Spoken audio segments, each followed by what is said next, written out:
இப்போ இந்த ஊர்ல என்ன ஆட்சி நடக்குது? என்ன ஆட்சி? டிஎம்கேயா? அப்ப பிஜேபி ஆட்சி எங்க நடக்குது? மோடி பிரதமரா இருக்காருல்ல, யாருக்கு பிரதமர்? யாருக்கு பிரதமர்? நமக்கு தானே.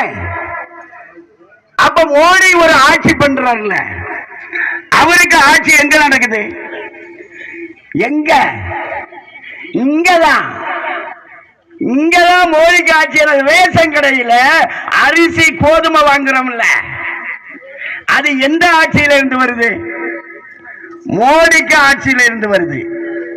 ரேஷன் கடை அரிசியை கடத்திக்கிட்டு போறோம்ல லாரியில, அது யாரு? ஸ்டாலினுக்கு ஆளு.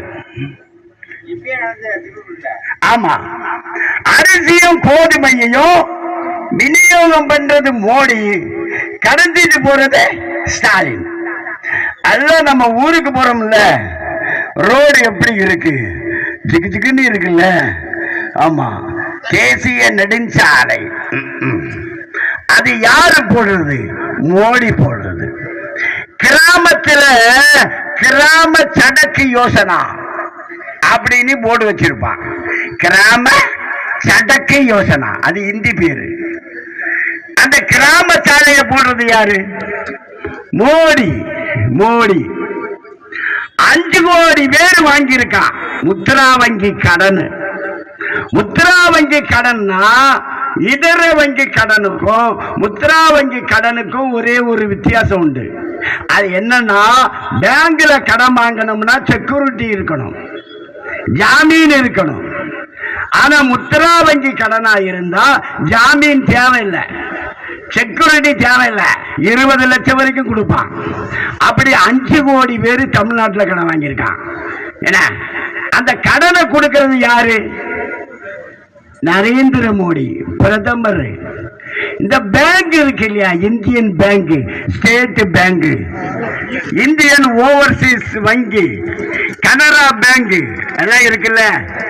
பேங்க் எல்லாம் மத்திய அரசு பேங்கா மாநில அரசு பேங்கா?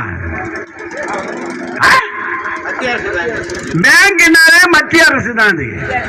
ஆமா, நம்ம சுய உதவி குழுக்களுக்கு சுழல் நிதி 50,000 வருது இல்ல, எங்க இருந்து வருது?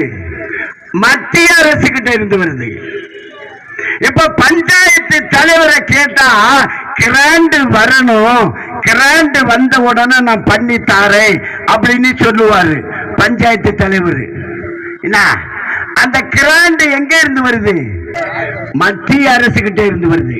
அப்போ ஊராட்சிக்கு நிதி, மாநகராட்சிக்கு நிதி. என்ன, சென்னை மாநகராட்சிக்கு ஸ்மார்ட் சிட்டி வருது, 1500 கோடி 2000 கோடி, எல்லா நிதியும் மத்திய அரசு கிட்ட இருந்து வருது.